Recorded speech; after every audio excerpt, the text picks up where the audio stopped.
Due to circumstances quite beyond my control, you will forgive me for the fact that I'm afraid this recap video and the next UFC predictions video is going to be short and somewhat understandard, I think, for myself.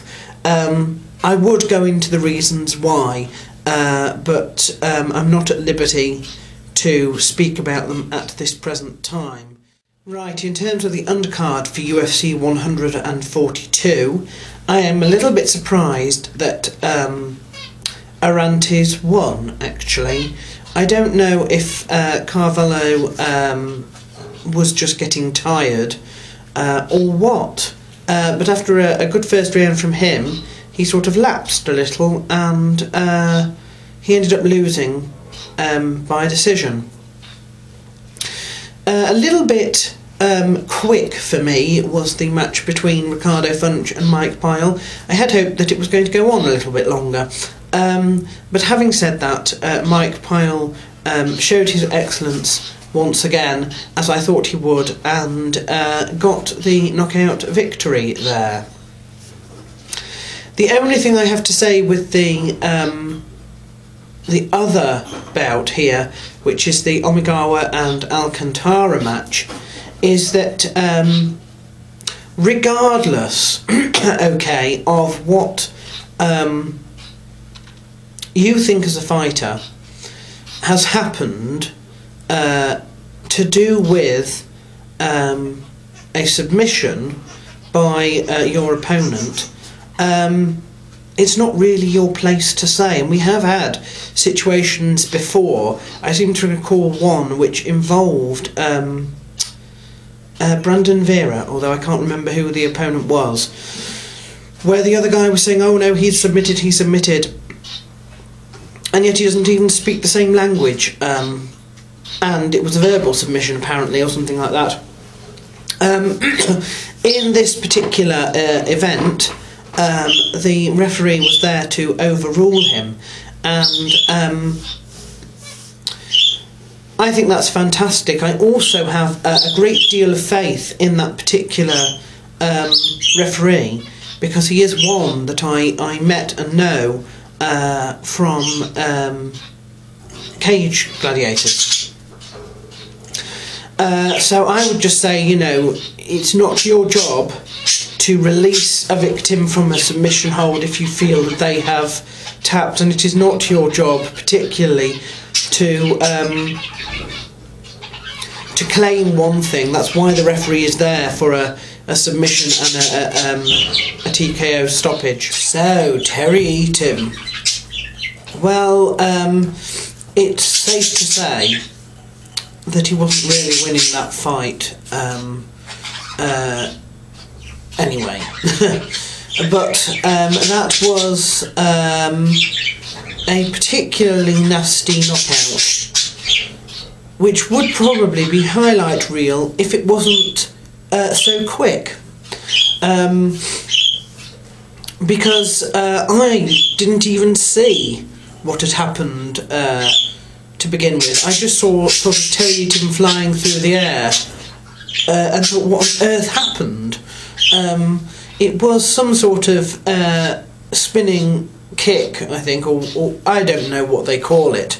It was like a head kick, except a bit faster. Jens is very disappointed. Jens is very, very upset that Terry Eaton lost, obviously. But I do think, in that particular match, in terms of the outcome, that kick probably made little difference. I do think that he was losing by decision, clearly, at that point.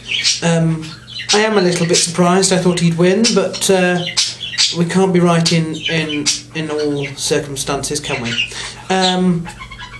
As for Gabriel Gonzaga, I did say to people that he was best known, or his skills lay more on the ground than with the sort of head kicks that we might associate with him, just because he kicked out the person who was known for head kicks. And he won by submission, like I said he probably would.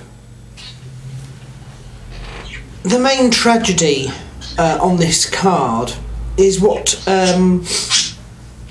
Mario Yamasaki did to poor Eric Silva. I have to admit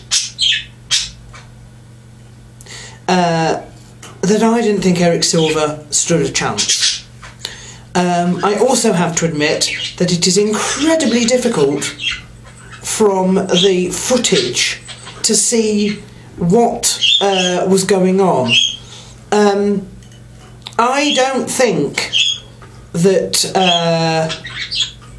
he deserved to be disqualified for that. The accusation is that he was hammer fisting the back of the head. I don't think he was. It is going to be incredibly difficult to call, I think, if you were actually there at the time, just because of how quick it was going. But I think that's a little bit off, particularly when he was slated.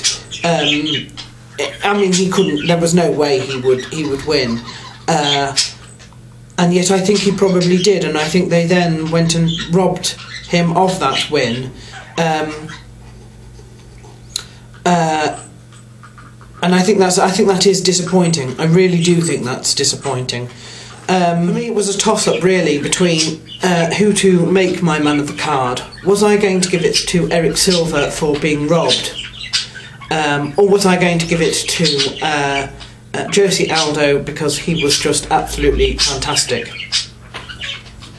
Do you know, the reason I've gone for Jose Aldo is because I think it's very disputable with Eric Silva. I think there's a clear case to be made either way.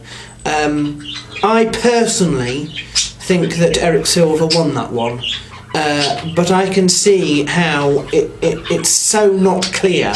It's so not clear whether he was striking, you know, the side of the head, the back of the head, the shoulder, or maybe, more probably, possibly, all three. I certainly wouldn't like to have been the referee officiating there, because I think that was, I think it's almost impossible to tell, because of that nature, because it's not an obvious robbing in that sense of the word.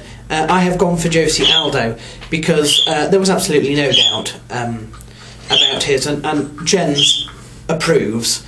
But I'm going for Jose Aldo on that. So there we are. Until next time.